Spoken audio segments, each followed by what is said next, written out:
daawadayaal ku soo dhawaada barnaamij aynu ku eegayno taariikhda kooxda kubadda cagta ee FC Power oo kamid ah kooxaha Seerasiida ee ka dhisan degmada Bursalax.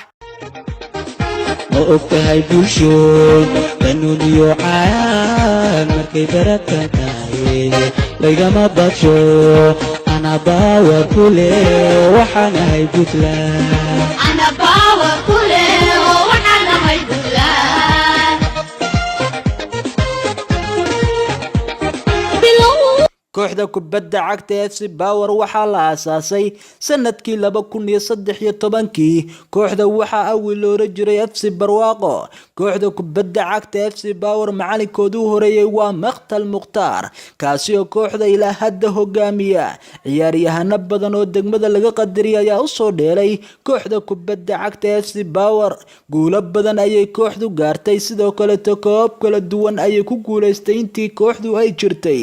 macalinka kooxda ilaa hadda hogaaminaya khibrada badan, ciyaaryahanada u haysto xirfadoodu ay sareyso ee ku xisaabtana waxaa kamid ah Bortieri oo kooxdu ay ku dhaarato waa Farxaan Fanka, Cabdiraxmaan Saciid Maanka oo ah kabtanka kooxda, Maxamed Jaamac, Cabdullaahi Ozil, Cabdi Fitaax Xiro, محمد جني، عبد النجيب سعيد، ساعد عبدي أحمد، ساعد عبدي جامع كبيازو، عبد الله عبدي ولي علي بعف، عبد الله حسين حسن، يوسف محمد إيمي، عبد القادر بشير، محمد هافي كوتي، نستيح بر إنيستا، عبد الله محمد فارح، عبد ولي عبد الله كليل، عياريهن معاد، محمد قنعيه، عويس محمد. عياريهنadaasi waxa ay kamid yihiin kuwa difaaca kooxda kubadda cagta sharafteeda FC Power. sanadkan 2019 kooxda kubadda cagta ee majaraha u haya Maqtal Mukhtaar waxa uu rajeynayaa inuu guulo taariikhi ah la gaari doono.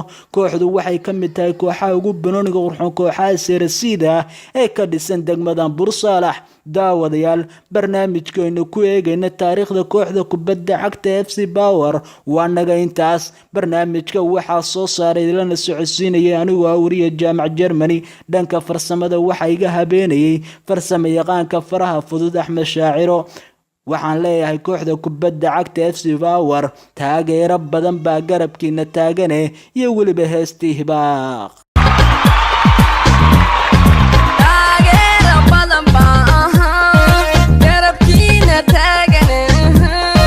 farxad guud kala tag